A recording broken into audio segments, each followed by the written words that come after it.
Hello, आप सभी का आर के बेनेट चैनल पर स्वागत है। आज हम पायनियर की सरसों जो हमने नवंबर में लगाई थी और इस समय कटाई हो गई है, उसमें कौन कौन से कार्य किए, कितना उत्पादन मिला, कितनी खाद डाली, कितनी सिंचाई की, कौन कौन से रोग बीमारी आई, उसको लगाना चाहिए या नहीं लगाना चाहिए, हम आज इस पूरी जानकारी इस वीडियो के माध्यम से देंगे। क्योंकि आने वाले समय में हमको इससे क्या लाभ हो सकता है, क्या हानि हो सकती है, लगाना चाहिए नहीं लगाना चाहिए। पायनियर की 45S46 थी, जिसका मैं विवरण आज इस वीडियो के माध्यम से दूंगा। आप वीडियो के अंत तक बने रहिए और इस जानकारी से अपना लाभ उठाइए और देखिए कितना उत्पादन मिला। सबसे पहले तो ये सरसों 45S46 पायनियर की मिल ही नहीं रही थी, बड़ी मुश्किल के बाद मिली। ये 900 रुपये प्रति किलो के हिसाब से मिली थी। हमने आधा एकड़ लगाई थी, जिसमें बीज की मात्रा 600 ग्राम लगाया था और उस खेत को तैयार करने के लिए पहले 2 बार कल्टीवेटर से जुताई की। उसके बाद उसमें DAP 1 बोरी, यूरिया 10 किलोग्राम और 4 किलोग्राम दानेदार सल्फ़र का प्रयोग किया। उसके बाद फिर उसमें रोटावेटर से जुताई करके फिर 45S46 पायनियर की सरसों को छिटकावा विधि से बोआई की। बोआई हो जाने के बाद उसमें फिर हल्का सा रोटावेटर से जुताई करके उसमें छोटी छोटी क्यारियाँ बना ली। क्यारियाँ बनाने के बाद 24 घंटे के अंदर हमने पेंडी मिथलिन का छिड़काव कर दिया, जिससे खरपतवार कम उगे। उसके बाद 1 महीने तक उसका इंतज़ार करते रहे। 1 महीने बाद जैसा आप वीडियो में देख रहे हैं, इतनी बड़ी बड़ी मेरी सरसों हो गई। तो हमने उसमें पानी चलाया। पानी चलाने के बाद फिर जब खेत हमारा उसमें चलने लायक हो गया, उसके बाद उसमें निकाई कराई गई। निकाई हो जाने के बाद लगभग 20 किलो यूरिया और 1 किलो WDG सल्फ़र का प्रयोग किया।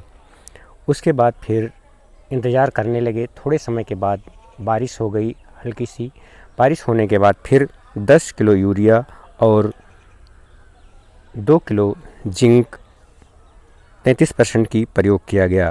पुनः पुष्पावस्था के समय मौसम फिर खराब हुआ, लेकिन किसी प्रकार की रोग और बीमारी नहीं देखने को मिली, इसलिए किसी प्रकार की अन्य कोई रसायन का प्रयोग नहीं किया गया।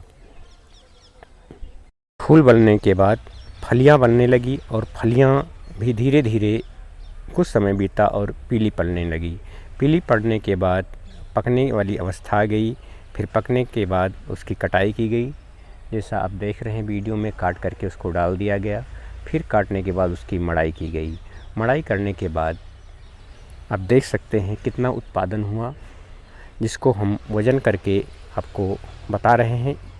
इतना उत्पादन मिला। ये वही सरसों है पायनियर की 45S46 जो अक्टूबर एवं नवंबर में इतनी कमी थी, कहीं मिल ही नहीं थी, बहुत मुश्किल के बाद मिल पाई थी। वही सरसों है। आप जिसका उत्पादन भी देख चुके और मैंने क्या क्या इसमें कार्य किया वो भी आप जान गए हैं। तो आप ये समझ सकते हैं इस सरसों का कितना उत्पादन हुआ और उससे हमको क्या लाभ हो सकता है। पायनियर सरसों 45S46 की बुआई करने के बाद हमें ऐसा लगा कि यदि इसमें बीज की मात्रा बढ़ा लेते तो उत्पादन थोड़ा बढ़ सकता था, क्योंकि आप 1 माह की सरसों में साफ दिखाई पड़ता है कि किसी जगह पर कहीं कहीं पर पौधे काफ़ी दूर दूर तक नहीं हैं।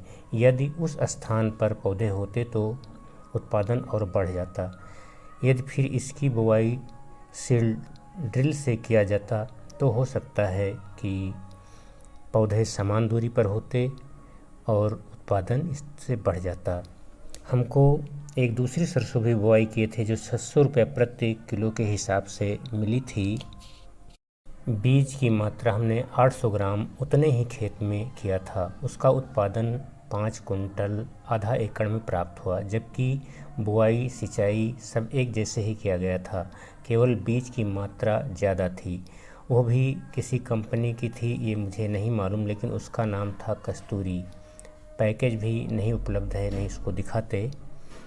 इसका उत्पादन 45 से 46 का लगभग 4 कुंटल के करीब हमको प्राप्त हुआ। इस वीडियो के माध्यम से आपको यह जानकारी प्राप्त हो गई होगी कि कहाँ पर कौन सी कमी थी जिसके कारण उत्पादन कम हुआ या इसको बढ़ाया जा सकता था। आशा है कि यह वीडियो आपको पसंद आई होगी। लाइक करें, चैनल पर नए हों तो सब्सक्राइब करें तथा अन्य किसानों तक इस जानकारी को पहुंचाएं जिससे इसका लाभ उठा सकें। वीडियो देखने के लिए बहुत बहुत धन्यवाद।